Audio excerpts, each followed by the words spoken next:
I'm duty bound by the state of California to ask you if you consent to this video recording. Sure. Yeah. I have the real luxury today of talking with Dr. Imy Khan, who I've known for 3.5 years now, maybe 4 years of that order. I was talking with Tim Taylor after the video recording yesterday, just saying that I'm really thankful that he introduced us because we've had such a warm series of discussions about a variety of topics. And certainly I go back to our recordings and listen to them periodically. We received, I'm not sure if you saw the email from Professor Sayama, but we are, in the company of some quite strong heavy hitters in the artificial life community. And obviously, I was trying to organize it so you would talk before Tim Taylor, but I think Tim's open evolution stuff is just so critical and interesting. I wanted to do them back to back, basically. So anyway, let me give you an introduction, because through our conversations, I've discovered that you're a roboticist. You work with dementia and robots. You have an interesting relationship with the A-Life community. You're a podcaster as well. You're an audio podcaster. So you're taking the genre back to what the Biotacast used to be, which I find absolutely fascinating. And your interviews are really detailed. And I think you have a very particular style, which you're looking to cultivate in your podcast recording. So, Dr. Khan, it's a pleasure to have you on. Oh, thank you very much. It's really interesting, firstly, that you said about Tim Taylor actually introducing us, and the fact that we've had these really interesting conversations, and I've yet to actually formally have a chance to speak with Tim. I'm hoping I can meet with him next week at the conference, or maybe the week after, whenever it might be. But yeah, with regards to me and A-Life and being a roboticist, I actually started in, I'm a roboticist now. I started in my PhD and things were in A-Life or A-Life. They would be A-Life. I was going to call them A-Life adjacent, but they are A-Life. And depending on how long we've got for this segment, I can talk a little bit about it. I started the PhD with this view of wanting to, as we all do, we want to create these really intelligent robots. And the way that I thought we might be able to do that is, let's create robots that express and can detect and exhibit emotions, because this is the way that we're going to, actually cultivate meaningful relationships with them. And this is how we're going to make robots meaningful in the real world. You start that and you very quickly realize that actually it's a ridiculous idea. It's the wrong place to start. We still don't have a real handle on what an emotion is. So I tried to look into that question. Actually far too big for my tiny brain to try and answer. So then I really focused on, okay, well, fundamentally, what is it that an emotion is doing? What is it doing in a biological sense, a physiological sense? What is it doing in an adaptive sense? And actually, how is that meaningful in terms of social interactions? And so that's really where my PhD went. And then I ended up working in simulations, right? And I started modeling emotional or affective processes. And in this case, it was really about hormonal dynamics. I was inspired a lot by biology and the way that hormones worked in biology, and using that as I was going to call it a proxy, but actually using it as a signature of emotion. And then, exploring what that looks like in various environmental and social contexts in simulation. So that's really what I went from wanting to be a roboticist to actually going into A-Life. And now, as fate would have it, I'm back as into robots and now working in experimental psychology, actually, weirdly enough, because I watched a little bit of Tim's conversation with you yesterday and learned that he was an experimental psychologist in his studies. And so I've gone the other way, and now working with robots in an experimental psychology sense. And really trying to use robots now, in a variety of ways, but really trying to understand if we can leverage them as a technology, as a social partner in these contexts where we're trying to develop interventions for people with, well, not with dementia, but sort of pre-dementia. I'm going to change up the topics because it's absolutely fascinating to have the chance to talk with you about robotics and dementia. Can you talk about the kinds of robots that are interacting with the pre-dementia patients? Yeah, I mean, so this is a big question. So the one that we have at the moment, it's called Furhat, and I'm happy to send you the link. It's called Furhat, and it's developed by a Swedish company called Furhat Robotics, and it is just this. It's a head. It's sort of about this big. Maybe you can see it on the camera. Maybe 1.5 feet tall, and it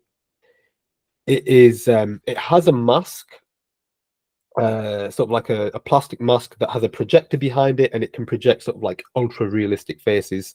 And you can change these things up, and it sort of exhibits these really almost eerie sort of like micro behaviors that make it feel as if it's a real social partner. So it will sort of like do these real, at least small facial like gestures, and it'll blink on like as you would expect a live a living entity to blink.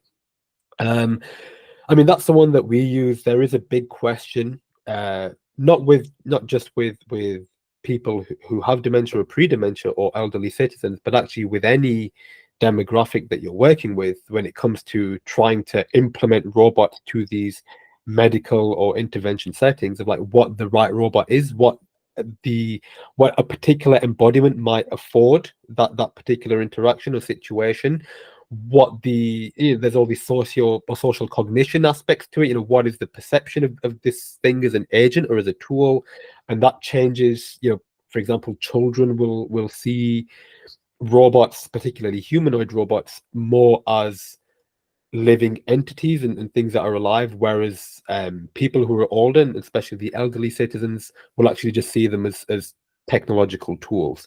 And so trying to bridge that gap of, okay, we have a humanoid robot that we're trying to facilitate a social interaction with. The first hurdle then is actually perceiving that thing as a social agent. And so finding the right embodiment of the robot that we can use to do that in the particular situation is a really interesting, I mean, it's a whole set of research questions in itself. So you've come perfectly to my interest in robotics, which has always been there. Obviously, talking with the likes of Steve Grand, you're working in the field of my life with some brilliant roboticists, my friend Bob Bottram as well. I was looking at a robot cat and a robot dog. The child robot is a little bit too eerie, and I don't think it's actually received its full funding. It seems like the GoFundMe never actually did that, and the Kickstarter never actually did that. But in terms of the kind of young people actually using these robots, do you have any feedback with regards to that? How young are we talking? My girls are 3.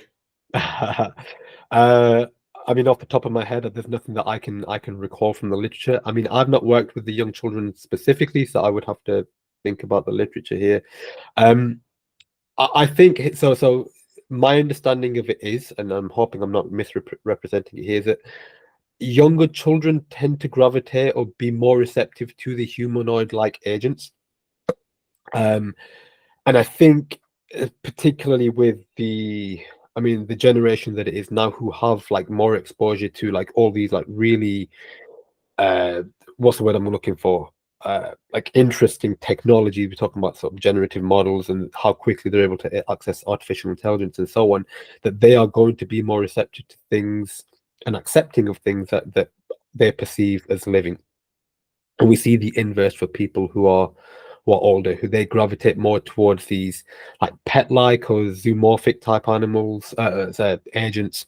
But the trade-off there is, particularly for the latter, is it's all about novelty. Is how do you keep someone engaged? And for children, if you have a humanoid robot that can exhibit all these different degrees of the ranges of motion and can speak and have all these different signals, there is an element of novelty and entertainment that affords you. The downside is then from a clinical and an intervention setting, there's a lot of things that can go wrong. And so it's a trade-off of trying to find what is the fail-safe, especially from a medical point of view, what is the safest option versus what is the thing that can be implemented in the long term so people stay engaged with this thing. It is a fascinating problem, one that I pinged a few people about on the Euro channel. Certainly, the eeriness of the child robot is something that I still, have concerns about. So I think they have a hamster, as I mentioned yesterday with Dr. Tim. So I think probably one of these robots would just fit in, maybe slightly more important than a hamster, but on the same level, basically, with the girls. But you're absolutely right. Technology but technology used in a positive way. I mean, both my daughters can acknowledge letters and basically do fundamental reading. And I think probably the way that they did it was through their daycare more than anything. But they have had being exposed to iPads and television and a bunch of different things. I think, I don't know what your memories are of childhood, but my view is that if you have this kind of experimental, I have a number of friends that were particularly gifted. I was very lucky with regards to the people that hung around me in my early childhood. Some with robots, some with electricity, some with even the hose water. I had a friend who's a very gifted mathematician, and he took the hose and said, "This is an example of a parabola." And when I must have been 7 at the time, I just looked at him, and ironically, doing a physics degree, the nature of a parabola is absolutely everywhere. So I think children today are just really very different. I mean, my daughters are COVID children. The second disease they ever caught was COVID. So, it's such a new landscape. And if you look at social isolation and everything that dealt with that, I think the human response to COVID, that's one of the reasons I want to talk with Dr. Sayama more about COVID specifically, has been absolutely fascinating from an artificial life and simulation perspective. I mean, certainly not as a spoiler alert, but certainly my experience with regards to COVID was it was the bureaucracy. We've had this conversation previously. Like the political system is a simulation, which is unfortunately wrong for dealing with very fundamental issues like a worldwide pandemic.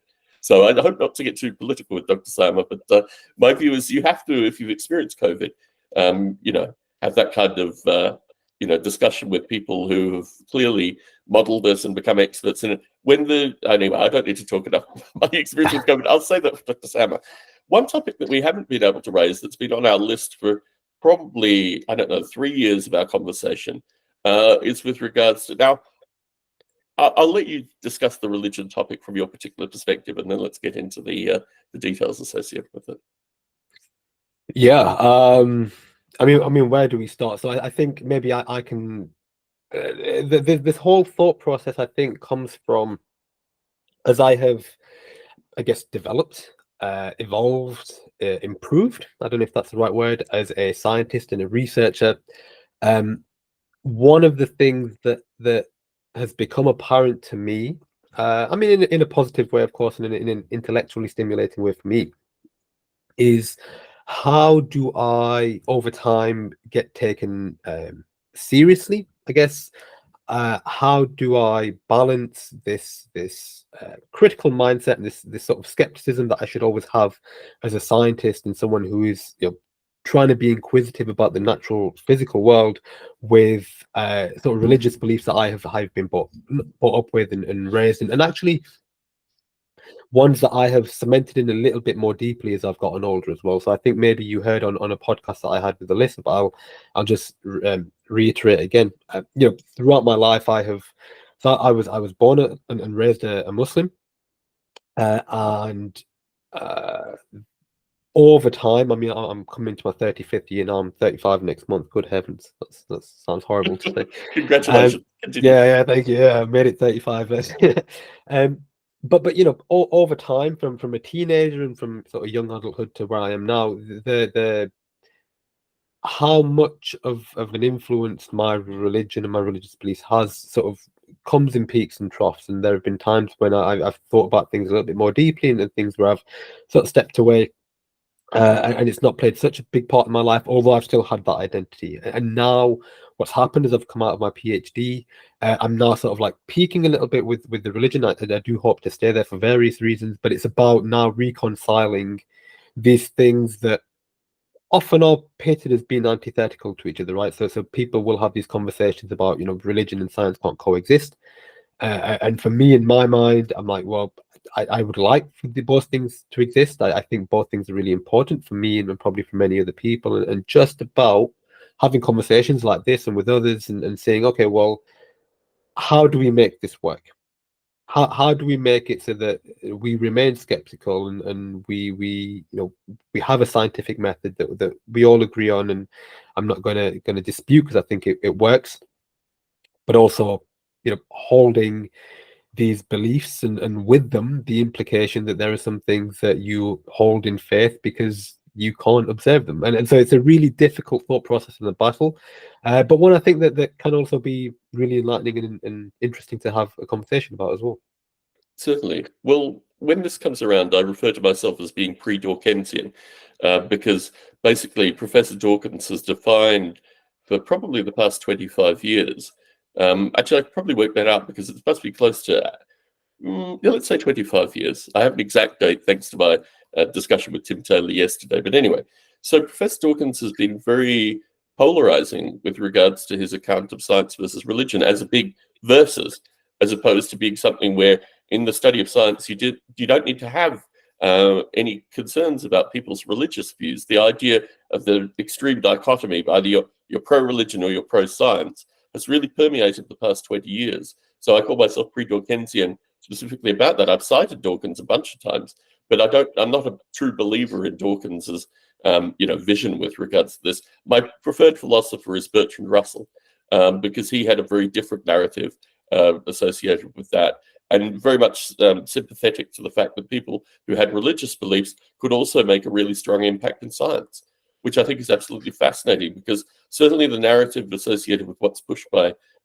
he's not a sir yet, I don't think, Richard Dawkins, is very curious. And I've had an ongoing relationship with Professor Dawkins for a variety of reasons. We've never actually talked personally, always through his webmaster, which is a particularly curious way to actually interact with someone.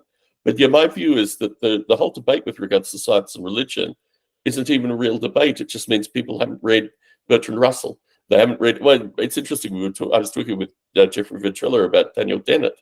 They haven't read Daniel Dennett. Like, they're not fully educated. They come to it through some knee-jerk reaction where they've been told for at least the past 25 years that there's some dichotomy between religion and science, where there's no dichotomy.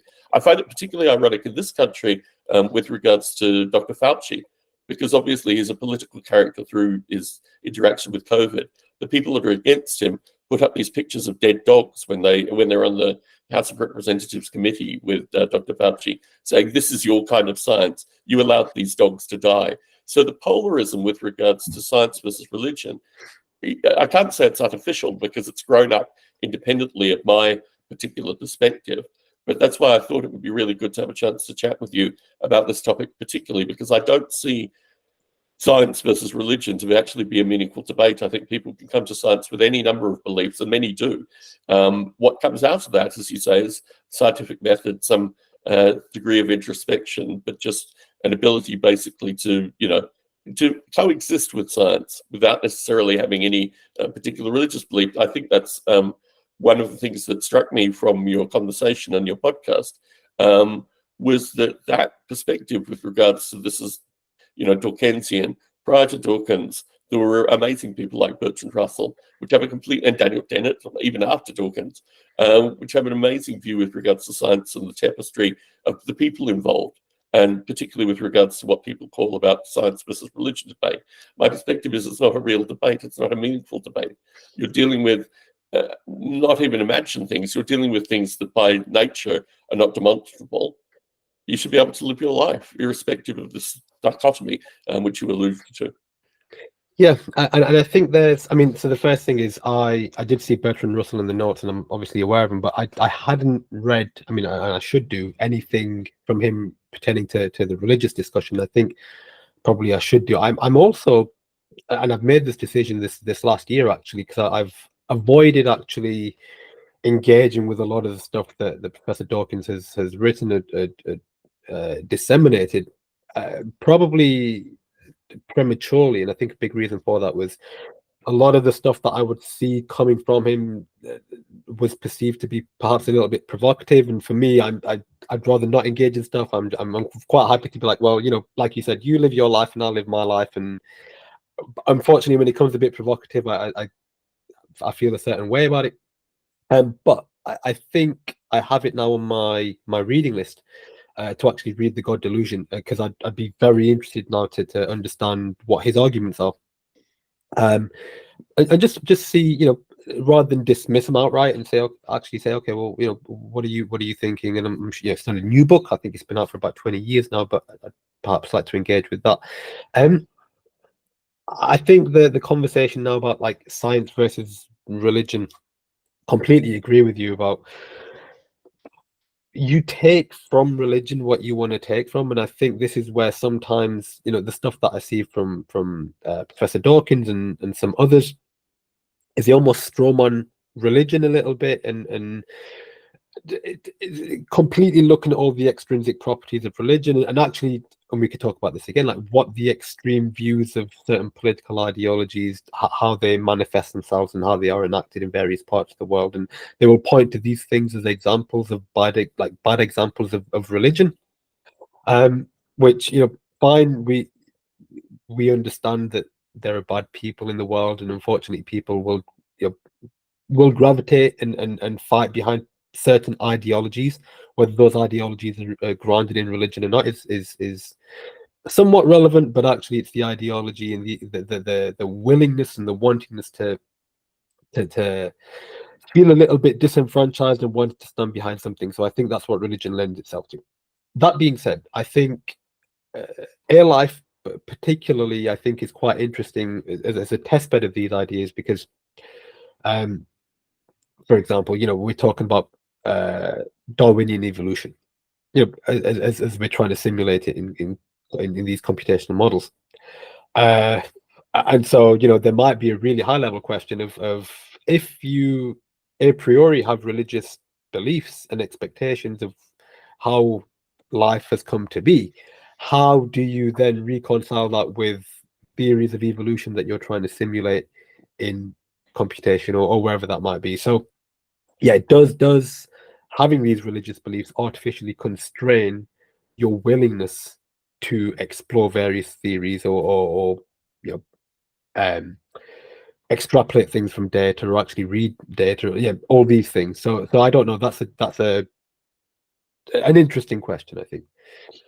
I mean, certainly, I refer to William Buckland associated with where I start my view. I think certainly we have to be post-Darwinian with regards to a lot of stuff like epigenetics that didn't even exist in the literature. You know, it's interesting to find these people. Buckland in the UK found mammoth bones and became an expert with regards to fossilized turds because you could see what the animal was actually eating when it died.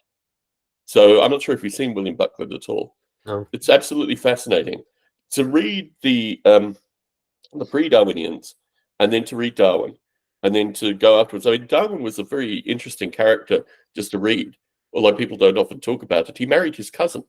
So he was a very different kind of intellectual thinker to anything we have contemporarily. But, you know, if you believe I don't want to say that Darwin kind of took it from a bunch of different research. He's not a Newton with regards to stealing from a bunch of different people. But certainly if you look at the context of what he did, I always think of myself as a pigeon fancier, which is exactly my view of how I crop into, you know, the Darwinian discussion. He was very enamored with regards to pigeon fanciers because they knew more about pigeons than the actual biologists at the time, which I think was very strange. So certainly with my artificial life creations, I don't have a view that they're science necessarily, although a number of scientists have touched it. But I think of myself more as, and this is a spoiler alert for my era talk, because this is exactly on the science slide.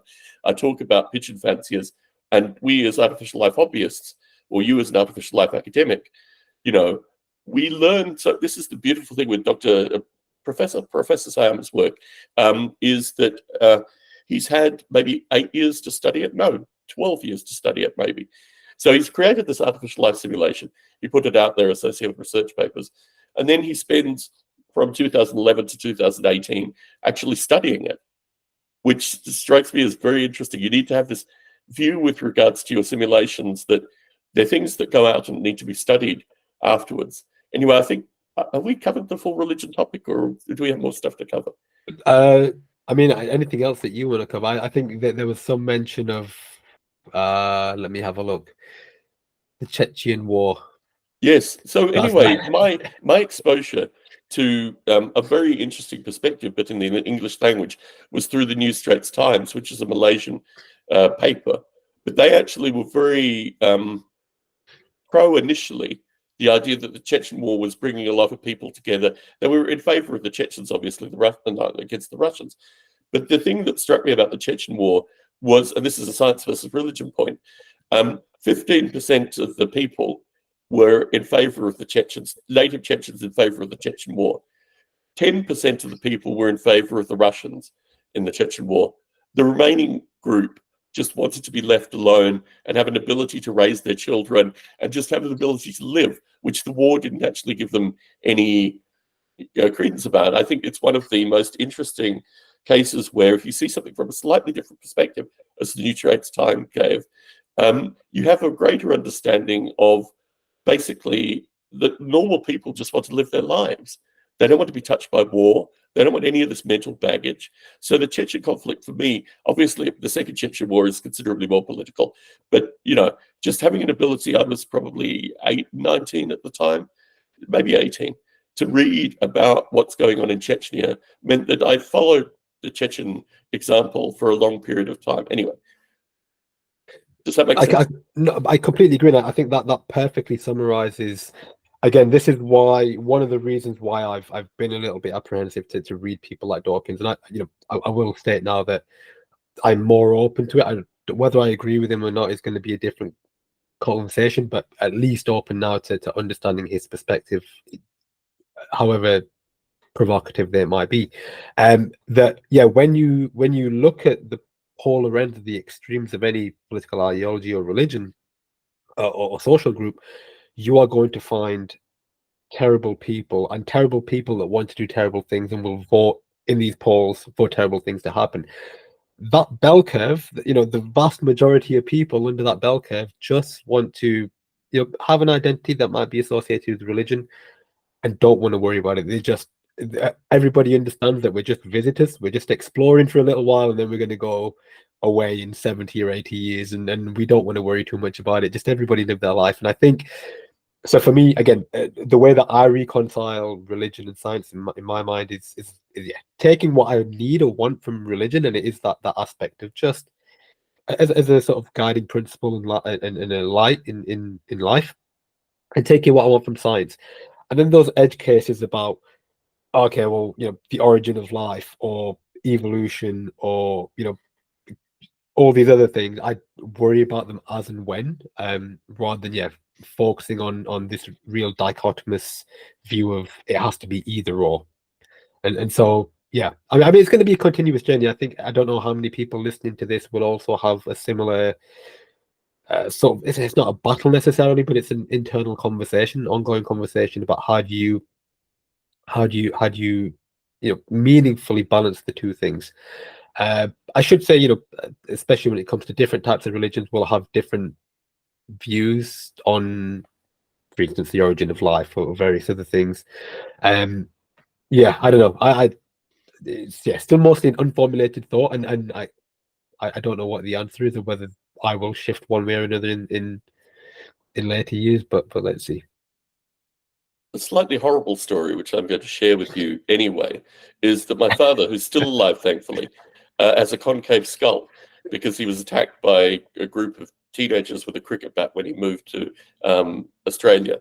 So it's a relatively shocking experience, which has been relayed to me continuously. I think what underlines the science versus religion debate, I mean, my father has never practiced a religion. It was just a perception that his skin color was too dark. And that was why he had the violence met out against him. Through my entire life, people have wondered where my father is from, and these kind of things, which are just conversations that aren't even necessary. So I think what is behind the just religion as its perspective is given, be it connected with any group of social people, is fundamentally racism and xenophobia. I mean, that is basically, certainly been my experience just observing my father, doing his thing. Is that people that ask questions like, where is he from? Is he from Pakistan? What are these kind of things? Was just so part of the fabric of my childhood growing up that my father would constantly get these undercurrents of curious racism. We don't really look alike as well. So he had this very tall son, and he himself is like 5'6". So I'll have to show you a photo of me and my father because I have to show people that photograph before people say, now I know what your father is. Now I know where he's from, this kind of stuff.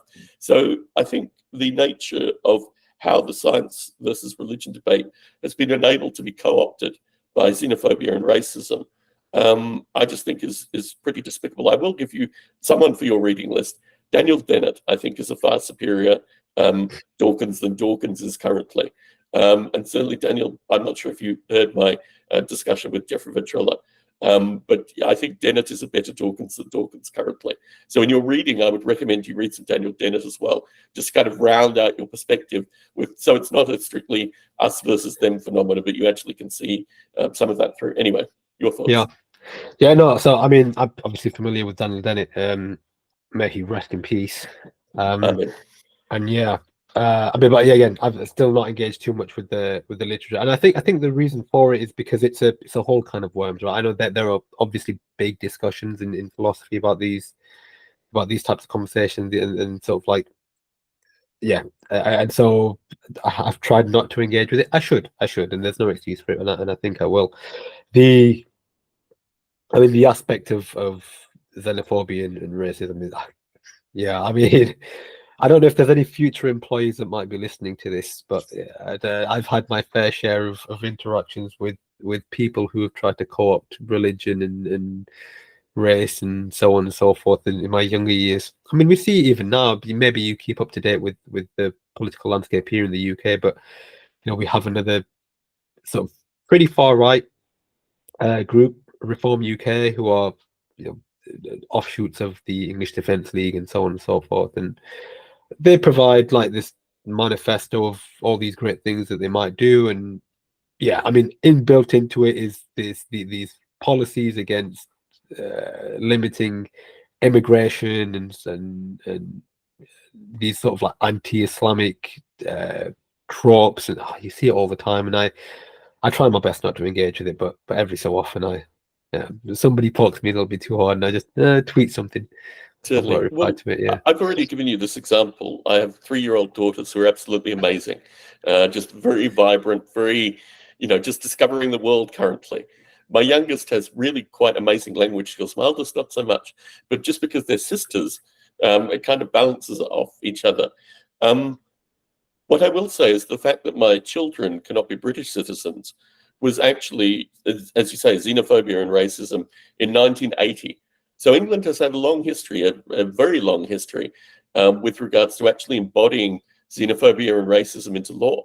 And similarly, my daughters can't become Australian citizens for another set of reasons, but again, very much associated with these foreigners who have their children overseas and then bring them into Australia, So my view is that it isn't just a discussion for 20 years ago.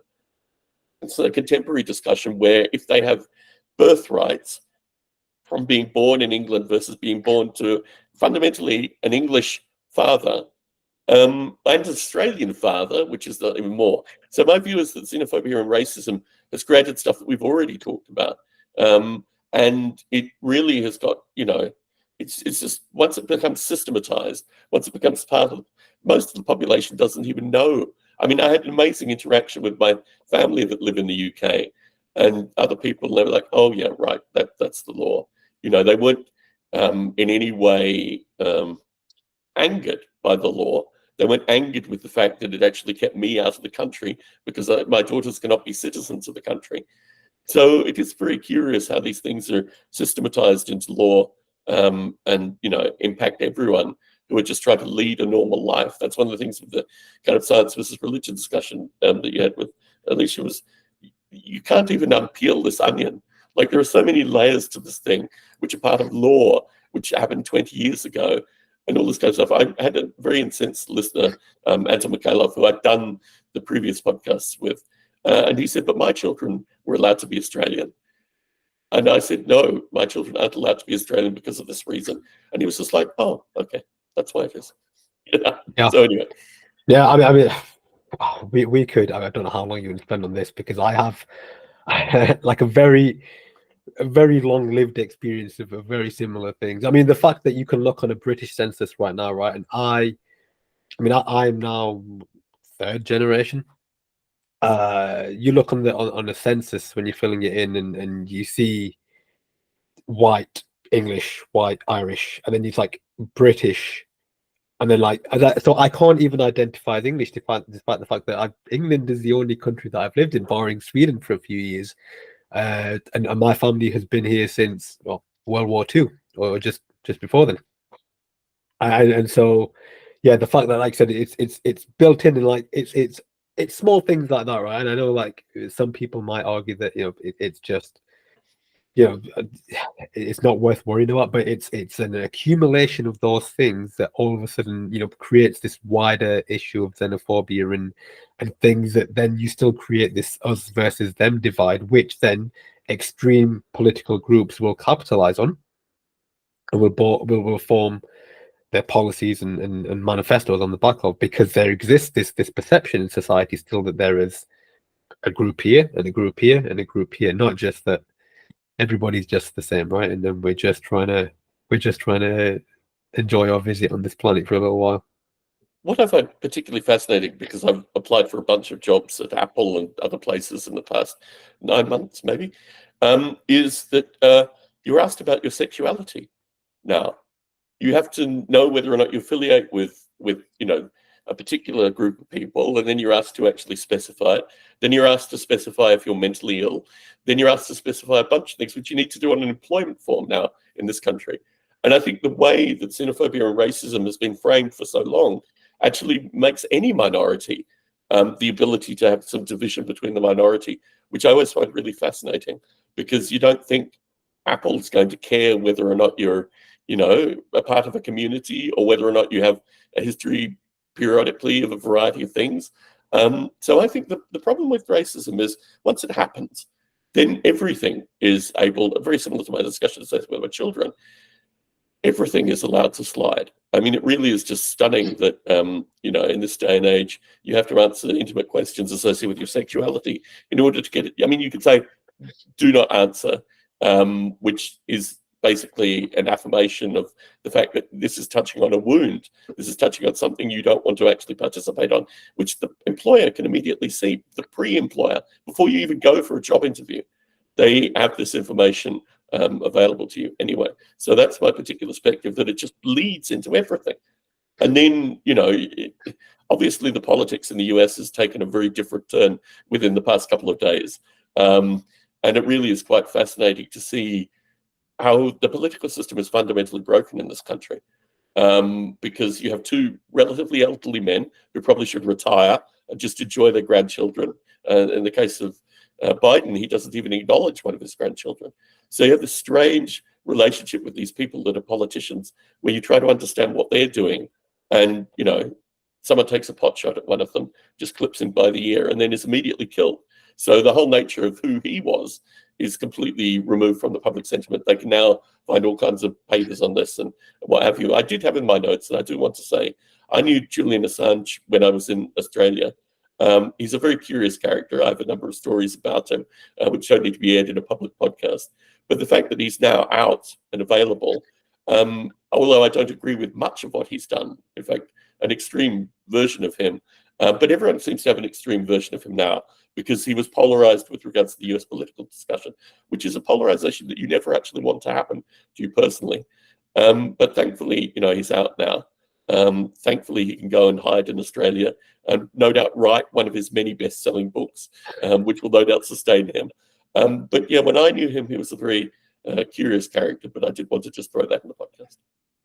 Yeah. I mean, no. Like I said before the podcast, for many years, I mean, a little while ago, I was following the Julian Assange saga, let's call it. And yeah, for a little while, I've not followed it, but I think I share your sentiment that I am glad he's out.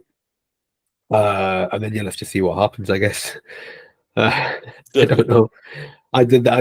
There's the times like this where I'm a little bit. I mean, I don't want to get too political, but I'm a little bit skeptical about, like, is this a free lunch? Or is something, I don't know. Can people get off scot-free? Yeah, I don't know. Well, the nature of crimes and how they apply to, again, we're kind of diving into the distinctions that Julian Assange has received versus, for example, the people the police pull over here, who immediately, go to jail and have to do plea bargains in order. He's had a very wealthy experience associated with his legal status and the movement there. I think he has to take a large credit from a lot of people, including the mother of his children, who was part of the legal team in Sweden. But yeah, it is a very interesting kind of topic for our time. because I don't know how I'm going to tell my daughters about Julian Assange. I don't know how I can actually segment that part. Not that I can tell my daughters about what's happened in the past few days in US politics either, but ultimately they're the ones who actually probably have to understand the history. I mean, the whole nature of this thing, this is why I'm so passionate about the history of A-Life, because, things like Cold War, for example, which I think is absolutely central to that, it's not given. I was actually lamenting with Tim and not Dr. Hiroki. Well, Professor Chama had a particular perspective. His view was he was dealing with younger people, so they wouldn't have to know about Cold War. My perspective was, I said they must have led very esteemed childhoods, because certainly Cold War was very much part of my upbringing. Let's talk a little bit about the history of artificial life and artificial life as a thing, since I have you on videocast. How well do you think people are educated with regards to the fundamentals in artificial life? It's a good question. I don't know, I think is the answer. I think, I mean, speaking for myself, I'll start with myself. I was first exposed to artificial life as an idea, as a field, back in 2013. And that's going to be a spoiler off my ERA slide as well, because I'm going to be presenting something on that. And then I hadn't touched it for 6 or 7 years until I did my PhD. But I remember when I learned about it in 2013, we talked about like, I'm trying to think now. So there was Carl Sims' Virtual Creatures. Mm-hmm. There was, yeah. What else did we do? Like all the history of cellular automata. I actually remember hearing about Hiroki Sayama back in 2013 from my professor at the time, and various other things. So I think it was taught. How well I retained it and how well I cared about it, how much I cared about it at the time, I think is a different conversation.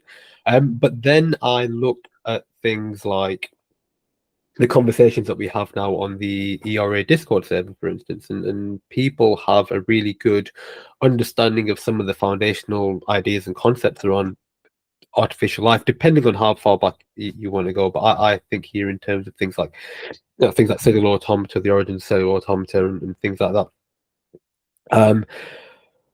One of the things I'm trying to do with the podcast that I've set up actually is diving into this a little bit more, because what I feel, having conversations with you and others, is that the field is growing so much, and the founders or the seminal people in the field are perhaps retiring or finishing off, and I feel like there might be a case where there might be a knowledge gap, or not knowledge gap necessarily, but knowledge will be lost, and there will be information lost between that generation. So I'm trying to, if nothing else, trying to create a corpus of retain all that knowledge from people who might not be in the field in 10 or 20 years. And so, yeah, so we do have, for both myself and other people that might be coming into the field, we have a better understanding of the history and the evolution of artificial life. So this is the kind of thing that we're trying to do. But to answer your question, I have no idea how well it is understood. One question again that I wrestle with sometimes is, do we necessarily, and this is a really open question as well, do we necessarily have to know the history of everything in order to contribute to it? I can see both sides to that, certainly. But I don't know what your thoughts are on that. Well, it was interesting having a candid discussion. This happened actually after the discussion with Tim Taylor, where he and I were able to friendly chat after the video, which I think is going to be the standard for this videocast going forward. So he immediately said, yes, I had issue with that as well. You're exactly right. Sorry, this being Cold War, and the fact that no one in the room actually knew about Cold War, which I thought was very seminal. Artificial life ticked a number of the boxes. I've referenced it in my own writing. I thought, if the next generation doesn't know about Cold War, what has actually happened here? What are we actually disseminating as information? I think certainly Professor Sayama has been very good in putting out a free PDF that is like central, I think, in my own thinking anyway, to having a better understanding of this thing called artificial life. Dr. Tim Taylor similarly puts his open-ended evolution research freely available on his website. So I think the need is, as a boy, we've talked about this, but I did piano lessons. I did piano lessons because it wasn't the school that I was experiencing. It's almost like My family wanted me to play the piano, and I play the piano now, not as much as I'd like to, but I certainly will with my daughters. So the idea is, aside from the dominant, you're getting an education in A life, I think that it's the responsibility of the individual students themselves to actually track their history if they want to. I have 18 years worth of history here. It struck me as really striking that, aside from yourself, Dr. Adams, everyone that was mentioned in that, Tom Ray, Ken Stanley, obviously I haven't had the opportunity of chatting with Professor Sayama yet. I'm looking forward to that. But all these people are embedded in my and Jeffrey Venturella's, writing. So if you go to my writing and Jeffrey Venturella's writing, you get a slightly different perspective on the field, but at least you get the history of the reading list. And I think the response, we talked about Margaret A. Bowden's philosophy of artificial life, probably not on this podcast, probably in our ongoing chat discussion.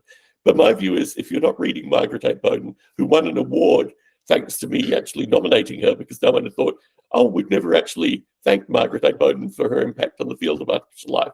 So I think I have the view that it's the individual's responsibility, even to go back into this podcast. I mean, the reason that we have such a vibrancy on the ERA discussion board is because basically, as soon as people contacted me, I did what I could with regards to that. And I provided an additional reading list, an additional listening list, basically because my view is, if you enter, and this is somewhat of a criticism perhaps of the ERA Discord channel, I would like there to be an EORA, an extremely old researchers in A-Life field, because that is, I don't even know where I can paste aspects of my projects in the ERA discussion board.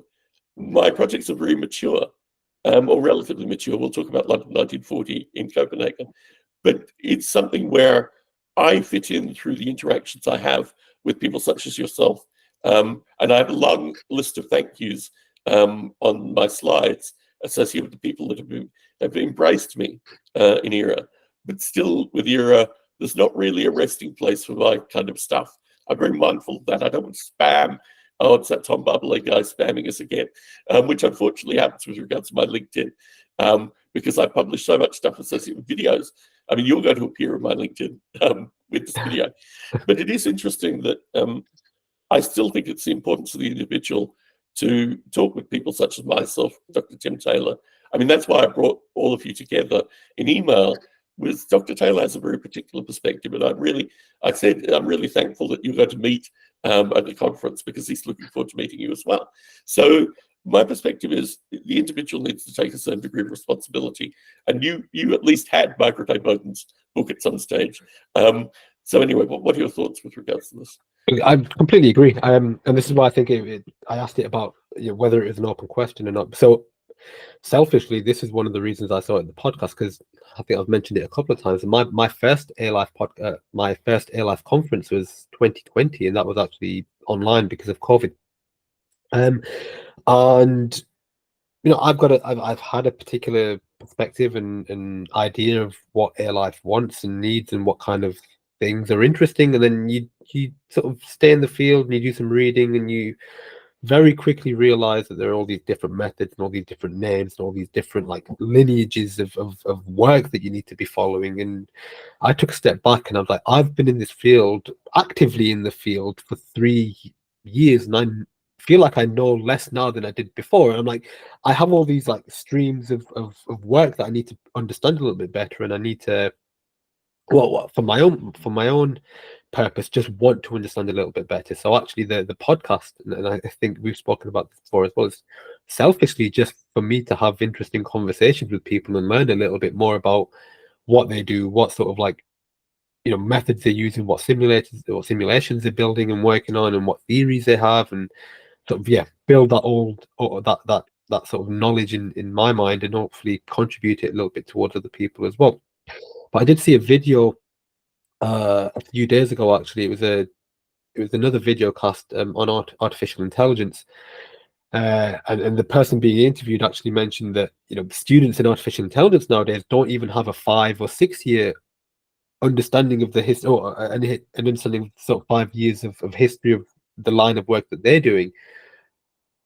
And I find that a little bit I mean, strange, because at the very least, if you're specializing in a particular area, then you would, yeah, like you said, the onus is on the individual to be able to understand a little bit about the work that they're building on, what has been done, what's been tested, what's not been done, what the state of the art is, and so on and so forth. So I completely agree with you. I think there is a need for the individual, as much as they can reasonably do, to try and understand maybe not all of artificial life, certainly, but if they are invested in a particular method or in an area, certainly to understand that a little bit better.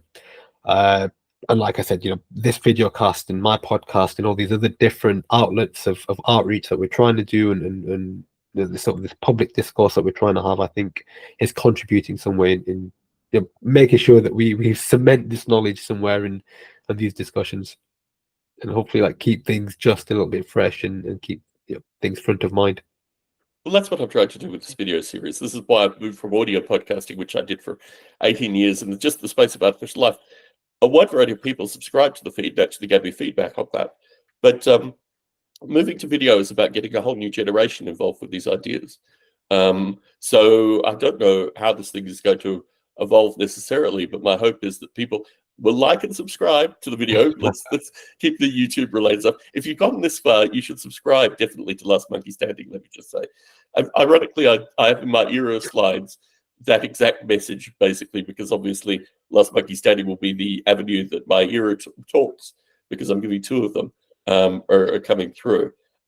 Speaking of which, you have been strong-armed into giving an era talk. Can you talk to folks, if they can't attend the conference, they can attend the Discord, right? They can join the Discord and actually actively participate. So this isn't a spoiler. It's just a matter of, I can't find a link to actually join the Discord either that isn't expired. So all the references to Discord that I could find in the open space are all expired, which means it needs to. So that was one of my concerns. I had to literally email you to get the Discord link to get in there. So there's a little misstep there with regards to exposure. Yeah. But anyway, let's talk about your era talk. Yeah. I mean, so the first thing on the, thank you very much for raising the ERA Discord link. So Discord does some, I mean, when you share a link, you can have it on a fixed time period for 7 days, or you can set it to never expire. So we need to change that. Thank you very much for raising that. Yeah, I will actually just come back to your point about changing to sort of video cast. I'm really glad that you're doing this. One of the things that maybe you're not aware of, I don't think it's public at the moment, or maybe it is, I'm not sure. So I am now on the ISAL board as the social outreach chair. Congratulations.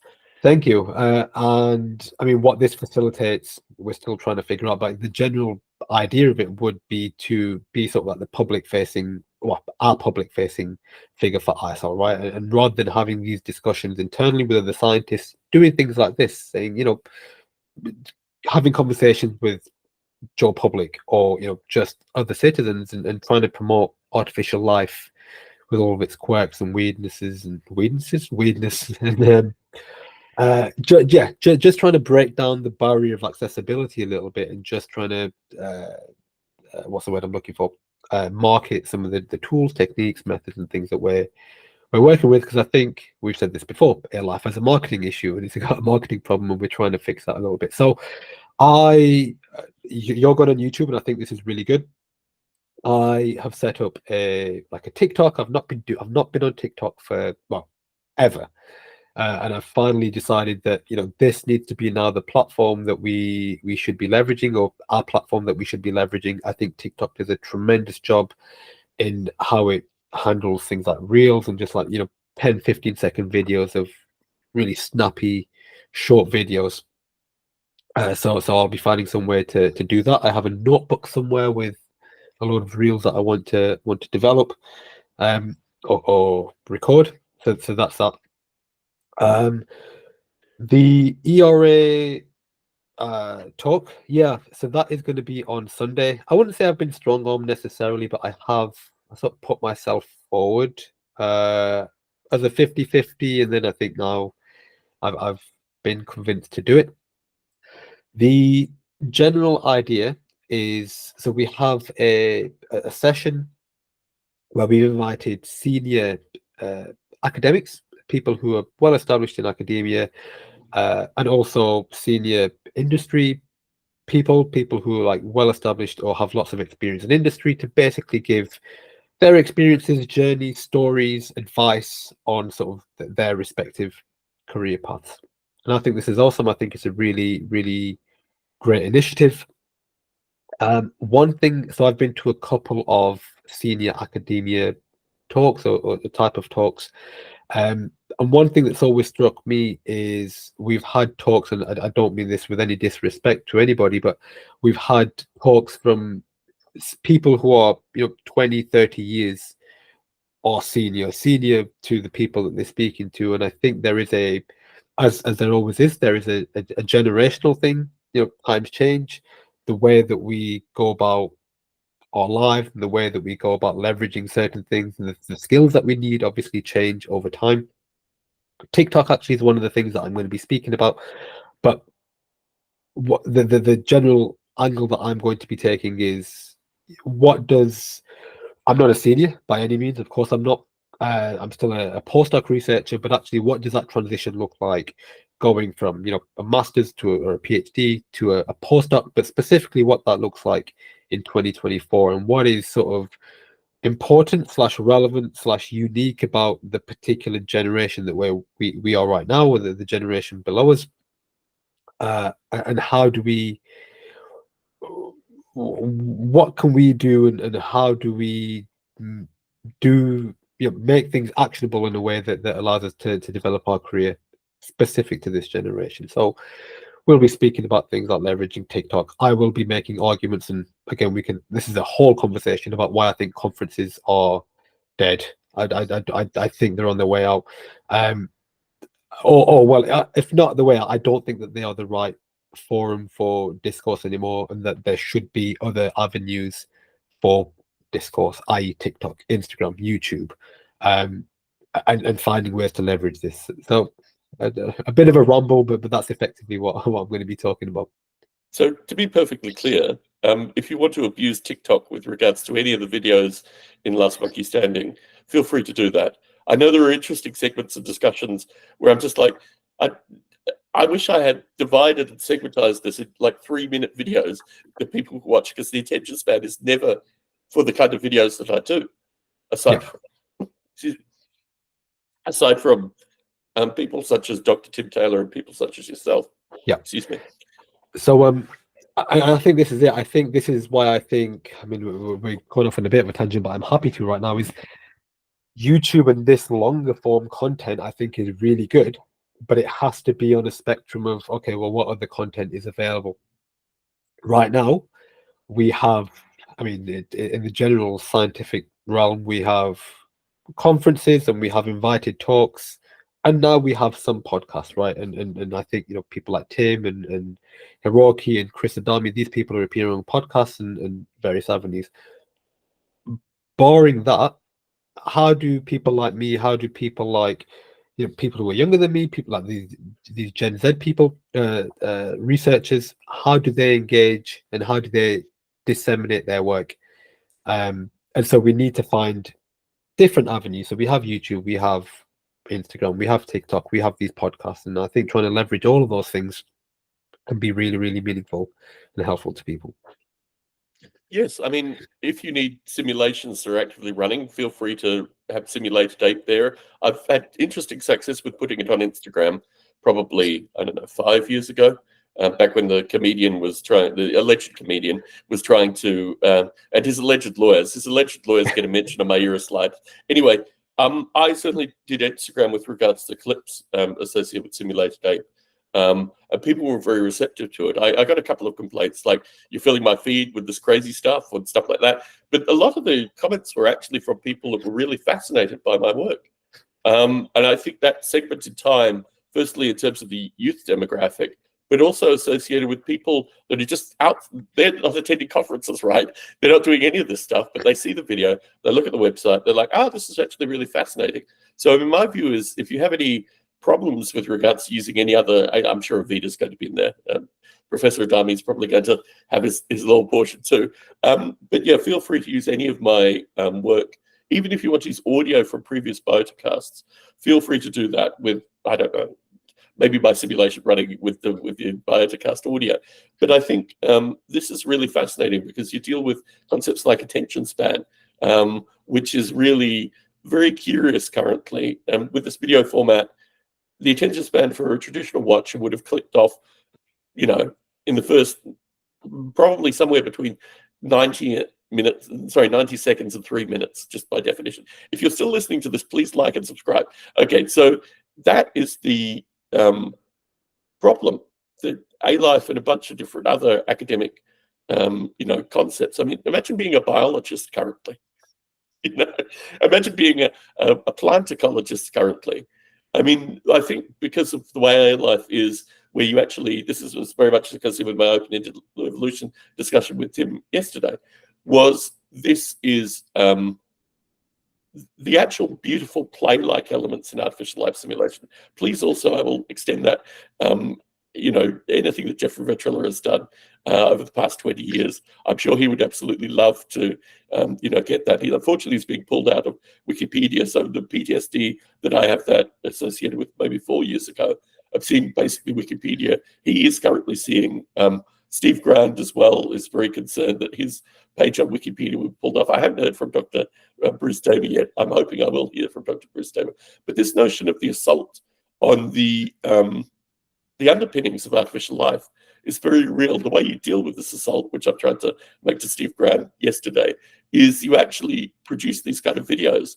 But then again, you then segment these videos and make them available to people that have 3 minute attention spans, that don't have the attention span to watch this. I listen to it as audio while I exercise, actually. I walk around the block and I listen to the podcast, even though it's a video cast, still the audio is useful.